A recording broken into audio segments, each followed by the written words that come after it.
Have you ever had a quiet whisper that won't go away? Maybe it's a pull towards something bigger, even if it's unclear. Or you feel like something's missing, but you can't quite name it. Or you keep even noticing small whispers or signs that something needs to shift. All of these things are what I call a nudge. And nudges are a call to take the first step into the unknown and leave behind where you are and begin the journey to who you're becoming. And the world card in the tarot can show up as a messenger of the nudge. Your journey to the divine is an intimate exploration of self, where you are both the seeker and the source of enlightenment. I, Jessica Paschke, invite you to break free from the ordinary, to reforge your spiritual path with courage, curiosity, and audacity. Unleash the power of your spiritual connection, stepping into a purpose-driven life free of have-tos and shoulds. Join me on this profound exploration of rediscovery, where you'll not only redefine your own spiritual practice, but also inspire a collective awakening. Welcome to Reclaiming Our Spirit. Welcome back to Reclaiming Our Spirit. On today's episode, we are stepping into the energy of the world card to answer the age-old question, how do you know when it's time to let go? And how do you gather the courage to do it? That's huge. But before we jump in, I want to share just a small moment of joy. It's really simple. I have this crystal prism that my family purchased for me years ago, and there is a solar panel on it.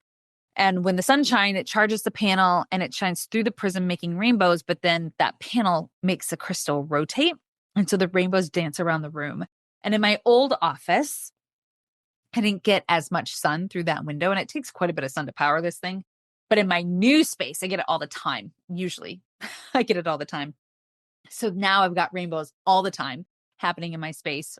I love the joy that it brings me, but also the joy that I see on other people's faces when they notice that there are rainbows covering the room. And this week happened to be a very joy-filled week because we happened to have the sun out. Everyone was like basking in the rainbows that were happening. So that is the moment of joy for myself and for others this week, are rainbows. There's just something about a rainbow. Last episode of Reclaiming Our Spirit, we dove into how tarot isn't just a deck of cards. It's actually a tool for making sense of our world, our journey, our inner and our outer landscapes. And it's really key to have this awareness and understanding what's happening, because when we reach places of the in-between, places that are uncertain, anything to help anchor us is going to be a boost so that we can keep moving forward and we don't feel like we're getting lost or we're getting sucked. Being in this space of uncertainty, we have to like enter it, or we have to be kicked into it, I suppose. We can say yes, or someone can shove us into it. But usually there is some kind of nudge that happens. It's the bridge from the world into that, like before you take that first step into the unknown, in that in-between space, that little tiny micro thing is the nudge. So I want to talk about the world really quickly, though. It's a really beautiful card, blue skies, white puffy clouds. On my tarot edition, it has a big green wreath with a woman in the middle of it, like wrapped up in a purple ribbon, and she's staring directly ahead, directly into your eyes, and just with this sense of empowerment, like I've made it. Really this feeling of belonging and knowing who she is. And that lines up with the traditional meaning. The world means success. It means achievement. It means completion, new levels of consciousness, because that fool has traveled that whole journey to reach the very last card, which is the world. And it feels so good when we get there. I love it when you flip the card and it's like, oh, it's the world. I've done it. I did it. I reached out what I've set out to do. And the fun part is, fun, should we put that in quotes? The fun part is we can't stay. We can't stay in the world. We can't stay. We're ever changing, ever evolving, ever growing. And at some point, we are going to have to leave. We are going to have to step into the unknown and take that journey so we can take the leap of the fool all over again. And like I said, it's the nudge that happens in between I'm at the world and the first step. And there's no right way to describe a nudge. I know that the nudge, quote unquote nudge, often leads people to work with me. When I ask them, why are you coming to work with me now? Like, what prompted this? They'll say, oh, I had a nudge.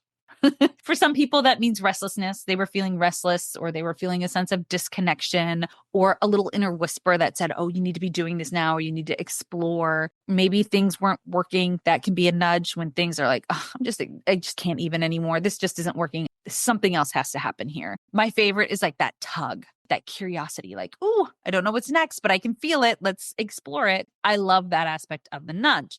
And I think because the nudge is such a dynamic thing for ourselves, not just for other people, but even with ourselves, nudges can look wildly different from each other. The one key thing that we have to keep in mind when we get nudges, or when we're getting a repeated nudge, is our power lies in our ability to respond to the nudge. Not react to the nudge, because sometimes there will be reactions, but how we respond. And one of the key influencers in how we respond to things in general in life is our beliefs surrounding it. So whatever belief we have surrounding, whatever story we've woven around this idea of like, if I say yes to the nudge, then this will happen, it's key to understanding what we're connecting it to. And so I want to talk about a few of the more common beliefs that people weave around the nudge, so that maybe you can see, like, I've been feeling this nudge, but I'm not really sure why I haven't listened to it, or why I haven't stepped into the next part, or why I haven't left the world yet. One of these may actually describe what's going on, because these are really common. So the first belief that people have about a nudge is if they can't see what's next, they can't trust the nudge. I get it. I get it. We all want a clear roadmap before we take action, because the unknown feels safe, and we have to be vulnerable, and we're opening ourselves up to something that's a bit of a mystery. And so we can hesitate to trust the nudge, especially if we're used to having control and we thrive on like measurable progress. Venturing into the unknown can be horrifying. It can be horrifying. Okay. The belief is if I can't see everything that's next, then I'm not going to take a step forward. I'm not going to leave the space of the world. Another belief that people have is that they blow the nudge off as restlessness, or they think, oh, I should just be grateful for what I have, so I'm going to ignore it, and they dismiss it as either just a phase, as burnout, as boredom, as being ungrateful.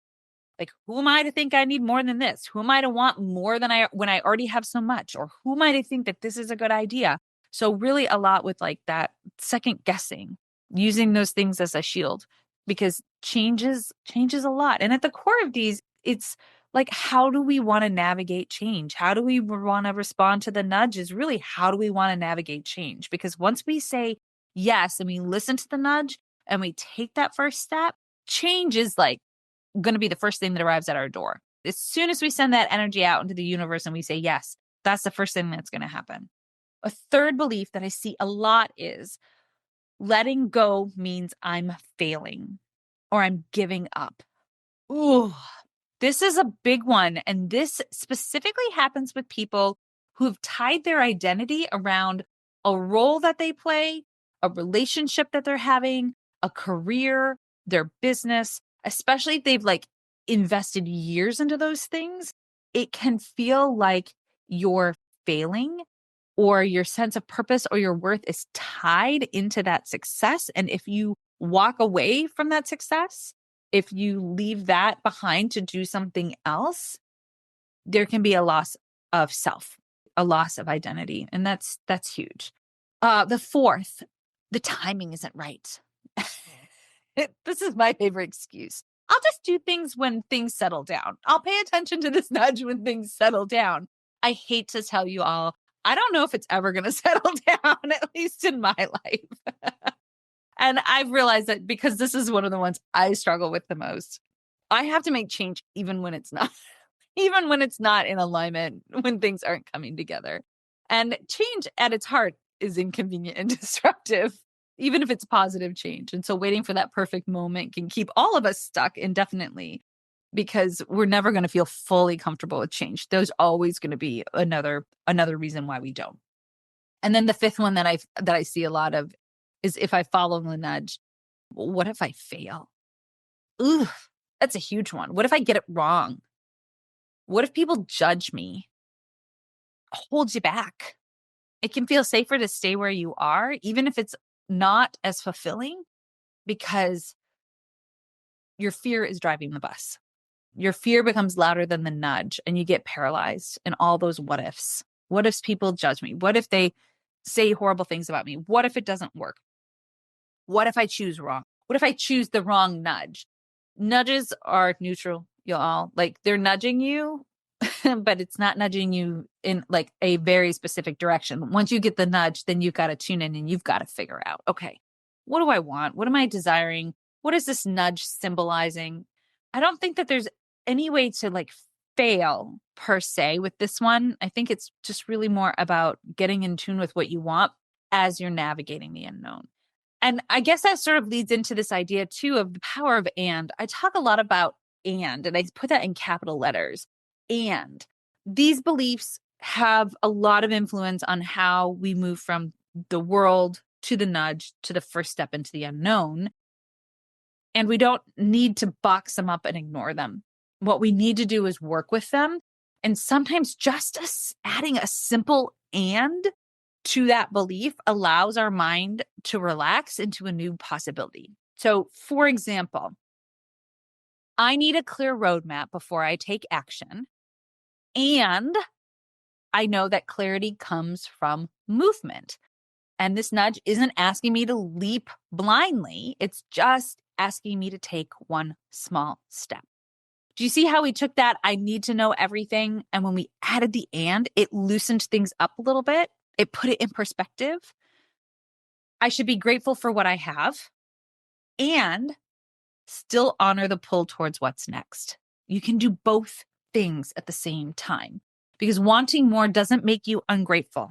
It just makes you honest about what you need to thrive. Letting go means quitting or giving up. Maybe, perhaps. And that's not necessarily a failure. It may be more about choosing growth and expansion. Sometimes we just simply outgrow what once fit, and that's okay. It doesn't mean we're failing. My favorite one, the timing isn't right. And if you're feeling the call, you may still be ready to start something, even if the timing is less than ideal. And if I follow the nudge, what if I fail? And what if following the nudge leads to something better than you could have ever imagined? And what if you didn't say yes? What would it look like then? And y'all, anytime we follow a nudge, it may not look like we expect. I'm going to adjust that. I just heard from Spirit. It probably won't look like what we expect, but it most likely will bring us closer to being aligned with what truly matters to us, what truly resonates with us on a soul level. And that's what the nudge is at its heart. It's potential. It's the potential for something more. It's the potential for something more aligned, something deeper, something truer, another way to express ourselves, another way to learn and navigate, another way to love. That nudge is nudging us towards another layer of life, another layer of beauty. And even though we don't know where it's going, and even though we don't know what it may look like, just saying yes to it opens up so many doors in front of you than staying in the comfort of the world would ever provide. So if you are in that moment of nudge, where you're in the world and you haven't quite stepped into the unknown, there are a couple things that you can do, a couple things that I like to put into practice when I'm getting nudged. And I get nudged more often than I feel like I should. I feel like I signed up for a life of nudges. One of the first things I do is I can pull out a tarot card or an oracle card for guidance, where I just sit with my favorite deck and what do I need to know? What do I need to know about this nudge? Or even better, what do I need to know about my first step? And just journal and reflect on the message. At least the nudge knows you listen to it. Maybe it won't be so persistent. And maybe that simple yes, just by pulling a card, will help you see the possibilities of moving forward, will help you see that next micro step. And that's kind of the second thing I do is I don't take a huge leap, definitely not a leap, not ready for a leap yet when I say yes to that first nudge. It's a really small, simple, low pressure, chill action that feels in alignment with the nudge. So let's say I'm feeling the nudge to expand my work. Maybe it's simply just finding a book that talks a little bit more about it. I'm not leaving my work. I'm not changing my work. I'm simply reading about another possibility or another direction that might light me up. Just one small thing, one thing that you've been curious about. And pay attention to signs and patterns. Patterns tell us what's going on behaviorally and in our mind and our thoughts. And signs often they're tied to that, but they're often coming from spirit or a higher self. So taking a moment to step back and being like, okay, well, what's showing up again and again? What keeps getting placed in my path? And what could it be trying to tell me? What could be the message of just the moment, the message of the moment? A lot of times with signs, we're like, what's the big message? And this one sign's going to show me the exact roadmap and the leap. And it's like, whoa, you are putting a lot of pressure on that poor sign. Just what is this sign trying to tell me in this moment? And what do I want to do from there? And so this week, if you've been feeling that nudge, or even like this past year for 2024, what nudges have come up? Take a moment. Like, what nudges have come up over 2024? Which nudges did you pay attention to? And what happened when you did? And which nudges did you ignore? And what are they doing now? And are there any nudges that you still need to say yes to before we kick off 2025? So you might want to do this with your journal. You might want to do this with your cards. You might want to do this in meditation, reflection. It's totally up to you. But remember, it's just the next step. The nudge does not lead to the leap. It leads to the next step. And that next step gives you the trust that you need to get some clarity just from that movement, clarity to move forward. You don't need all the answers. You just need the next step after that. Okay. Question of the episode. If you trusted the nudge that you're currently having for just a moment, if you just even humored it, what would that next right step look like? What would it look like? I cannot wait to dive into 2025, talking more about tarot in uncertain times. If you haven't yet, please sign up for the newsletter. We are talking about it in the newsletter. We are going deeper with some of the different concepts in the newsletter. And don't forget to leave a review. Reviews help get us seen, helps get that message out there. Love to share more. Love to get this message out to a broader audience. If you have time, please share a review. And I will see you in the next episode. Thank you for listening to Reclaiming Our Spirit. To find out how I can help you reclaim your spirit, reach out to me at www.jessicapashke.com. Leave me a message and I just may share how you reclaimed your spirit in the next episode.